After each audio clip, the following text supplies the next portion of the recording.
Deadly diseases are back. And I'm not just talking about the COVID-19, I'm talking about preventable deadly diseases that we've already stopped, diseases that we've already prevented.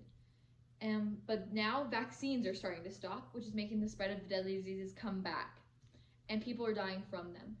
The anti-vax movement is literally killing people by refusing to immunize. Some people believe that vaccines aren't essential. They believe you can pick and choose whether or not you should receive vaccines or that your children should receive vaccines. The other side believes that vaccines should be made mandatory to help prevent easily preventable diseases because we've already stopped it. And I stand with that second group.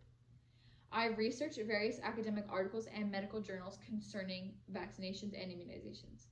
I've taken my position because my research has shown me what immunizations really do for us, as well as the risks of not getting immunized.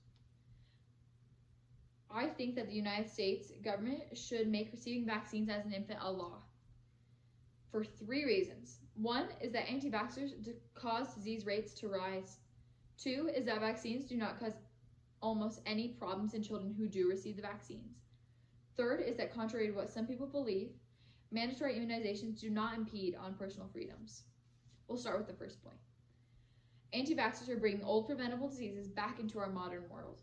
People who don't receive vaccines are at risk of harmful disease and endangering other people. The Centers for Disease Control and Prevention, or the CDC, the people who are supposed to be protecting us from disease, had at least 6 measles outbreaks within the first 3 months of 2019, across 5 different states, one involving more than 100 patients. This is unheard of in the past 60 years, but all of a sudden they're coming back. Diane Meyer, who is the Senior Research Analyst at Johns Hopkins Center for Health Security and Research, said, immunizing our children against serious infectious diseases and doing so in a timely manner are critically important to ensuring public health. So the solution to stopping these outbreaks or to stopping the spread of preventable diseases is making vaccines mandatory and getting vaccinated. Routine childhood vaccination programs have been shown to prevent approximately 42,000 early deaths and 20 million cases of disease per year. This saves us around $13.5 billion in direct costs, says the American Medical Association. More and more people die every year because old illnesses are coming back into our world. These, however, could have been prevented by mandatory vaccinations. So the anti-vax community are bringing back old harmful diseases, but there's almost no side effects of even getting a vaccine. Vaccines cause almost no problems in children who receive them.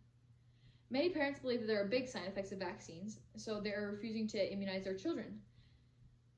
17% of Americans with children aged 4 and under believe that there is a high risk of side effects from vaccines. This is a huge number of people who aren't vaccinating their children. If you look at my infographic, you can see the changes in the numbers of people who believe that kids should be vaccinated.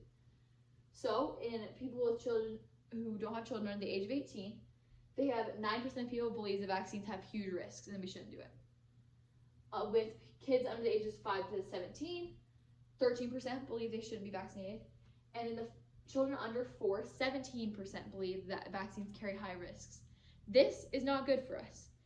This shows that there has been a spread of the anti-vax movement in recent years, and there are ever-growing concerns because the anti-vax community continues to spread untrue information. So, how do we fix this? Mandatory vaccinations. Government programs which would make vaccines mandatory would take the number down to 0 unvaccinated when they were born. To make a mandatory program, the government would also have to educate on vaccines, stating the real facts, and then passing the laws. This would stop the spread of false information. People would become more educated about most vaccines being harmless. Some vaccines do carry some severe side effects, but these side effects happen to only be temporary, and they rarely happen, says the CDC. So there are really no side effects of them, but some people still say they should not have mandatory vaccines. Some say that mandatory vaccination impedes on personal freedoms or the rights that they have to make choices regarding their children. But I disagree because laws are made to protect people or children, even if they seem to impede on the rights in the beginning. Parents cannot be exempted from placing infants in car seats simply because they do not believe in car seats, says the PIDS, or the Pediatric Infectious Disease Society. We do not let people drive a car without a license in fear that they will hurt other people. This is the same concept, says journalist Emily Atkin, who specializes in writing about immunizations. Rather it be a matter of public policy based on the best available scientific evidence, and in this case, the science is definitive. Vaccines are safe and vaccines save lives, says the PIDS. These anti-vaxxers are also basing their argument on scientific grounds regarding vaccines linking to autism, which isn't even there. The link's not there. Multiple medical journals have been published gathering all evidence we have regarding to the so-called link. One of these journals is edited by Norel Marino, a well-known figure in the medical community. He states, "The Institute of Medicine is an impartial group of the world's leading experts that advises Congress on scientific issues.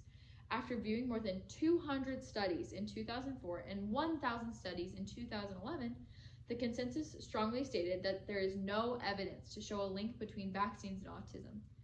In 2014, researchers from the RAND Corporation published an update to the 2011 study.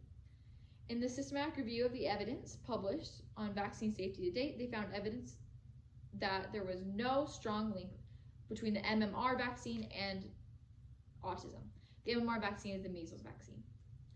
In 2009, the U.S. Federal Court reviewed 939 medical articles in their hearings. The court found the evidence was overwhelmingly contrary to the theory that autism is linked to vaccines. Even the British doctor who made the claim in the first place that there was a link between autism and vaccines was proven to be lying about the entire study. He was found to have falsified all of his information he had gathered. His medical license was revoked and his studies were taken out of all medical journals, no matter the study. So, anti-vaxxers are taking away the rights of others to choose, and no one wants these diseases, but they're putting people at risk because of untrue evidence that they find, and they must be stopped and soon. We are being put at risks for reasons that are untrue. This is why we need mandatory immunization. In conclusion, the United States government should make immunizations mandatory. Vaccines were created to protect us, and we're slowly dropping that shield of protection by not vaccinating children. So, in conclusion, anti-vaxxers are bringing old preventable diseases right back into our modern world. Second is vaccines cause no problems, or almost no problems, in children who receive them. Third is that contrary to what some people believe, mandatory immunizations do not impede on personal freedoms, and the basis which they are not vaccinating are untrue.